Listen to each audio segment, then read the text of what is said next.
Stay stitching is a sewing technique that is used on most every garment that you'll be making in class and out of class.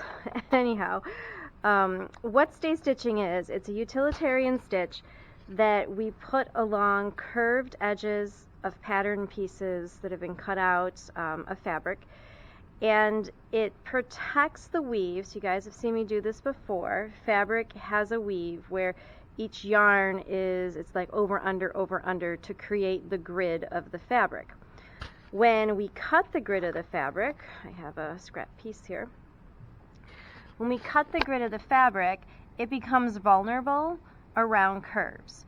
So when that vulnerability is there, fabric can become stretched out along curves and lose its shape.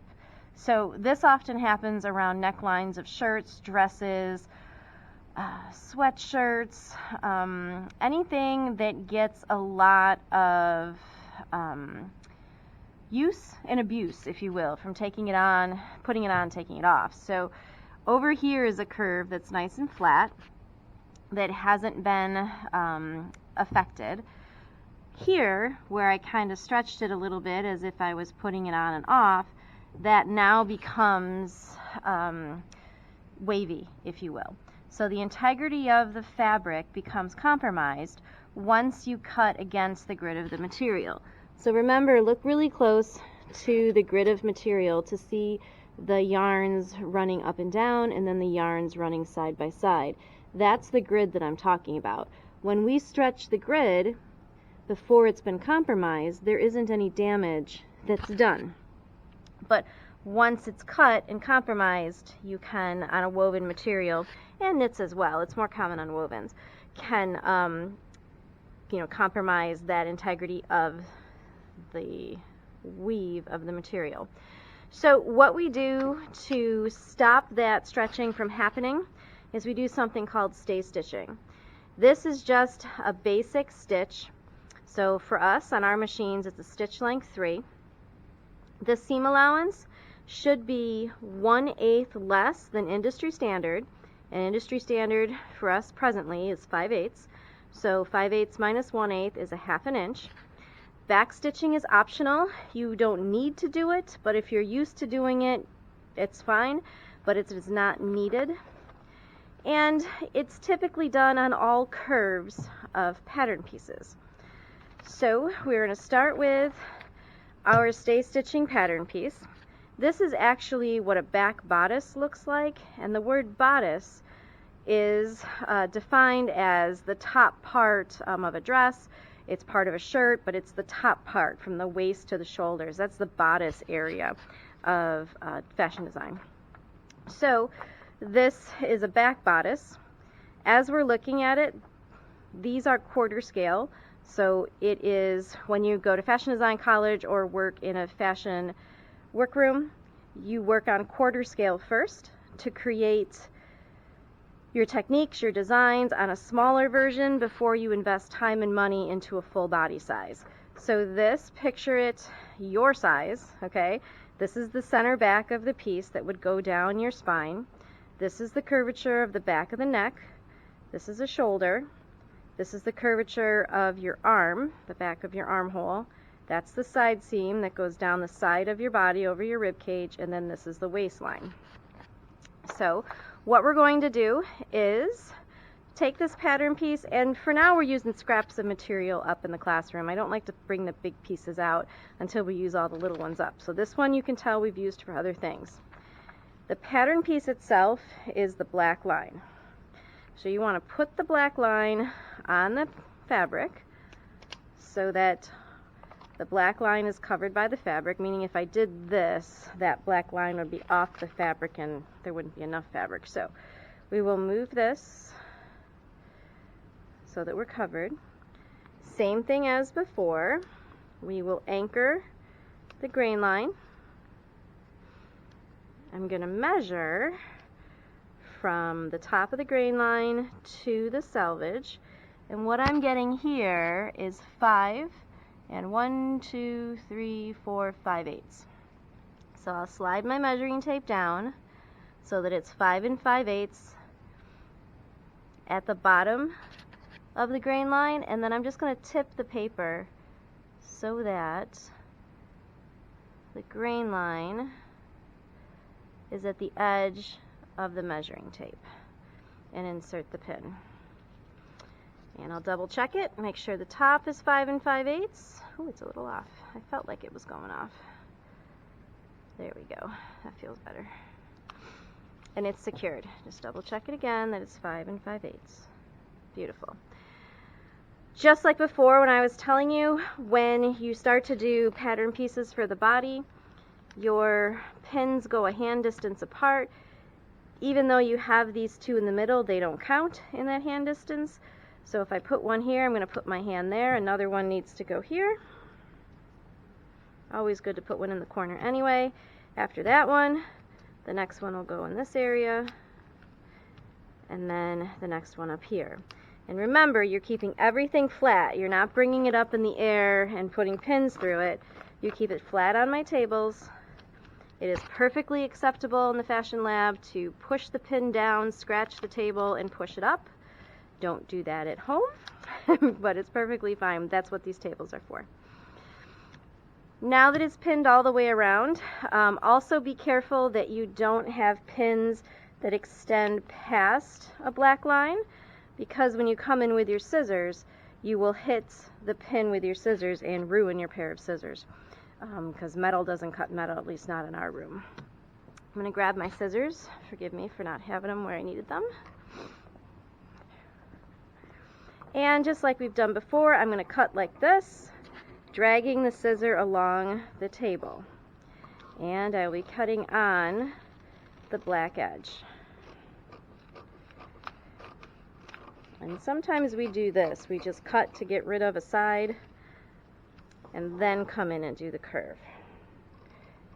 And sometimes we cut a curve from one direction and then we come in and cut it from the other. It just depends on what we're making and how fussy the material is.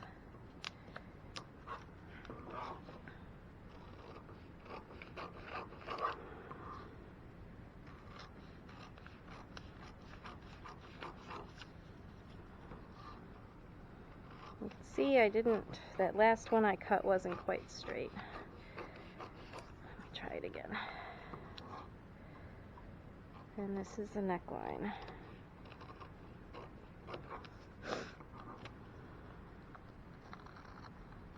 There we go. All right. There aren't any notches on this one, so we don't have to worry about coming in and cutting notches. I see where I missed a piece, so I'm going to come back in and trim it a little closer.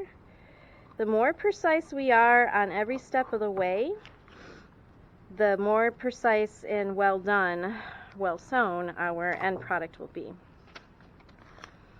Okay, so just to go over that real quick again, I took the Staystitching pattern piece.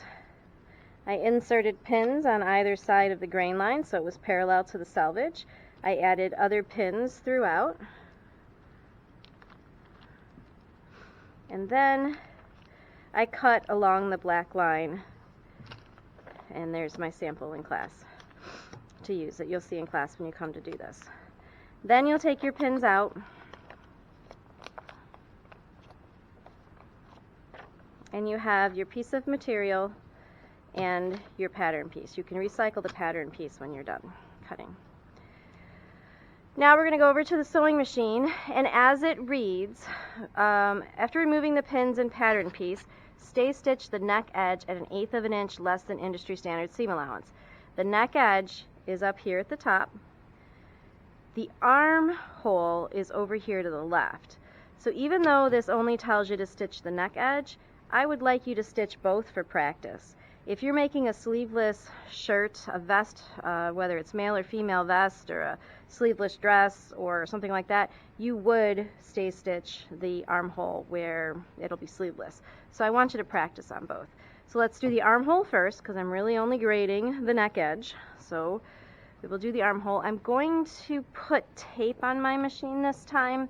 We have the colored tape in the classroom to use, just so you can see a little better where I'm stitching. So 5/8 is here. Our seam allowance is 1/2, which is one line to the left of 5/8. So 5/8 is here, it's one line to the left. Right there. And you are always welcome in the classroom to put tape on your machine so that you can see where you're following. When I get started, because it's a curve, when I line the curve up with the green tape, we always say the parallel goes underneath the presser foot at the opening. It's not quite going to be a parallel.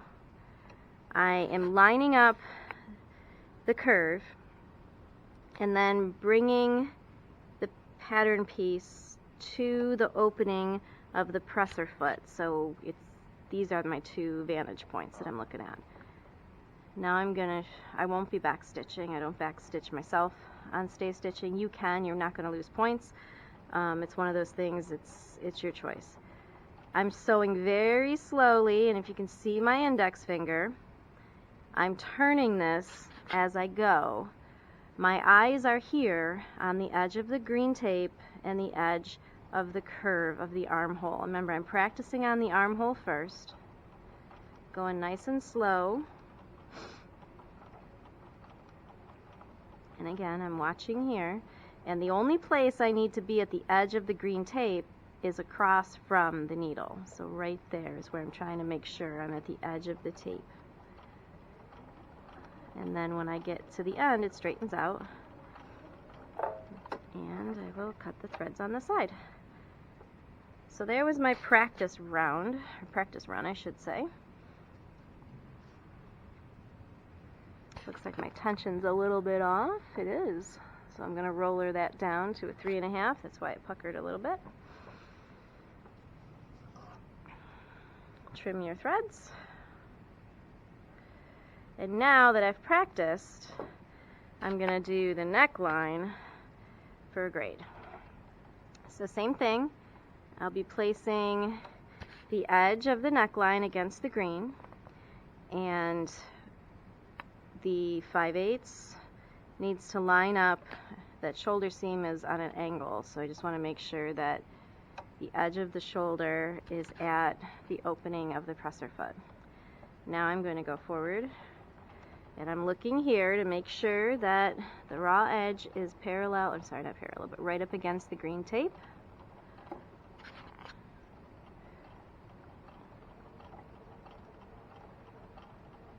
Keep going. This is where my eyes are, where my index finger is. I'm not even looking at that needle.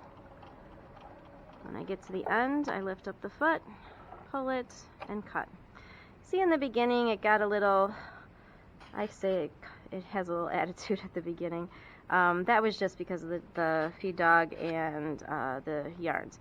So what I'm just going to do is kind of take my fingernail and scratch it and pull it back. And now it's nice and flat.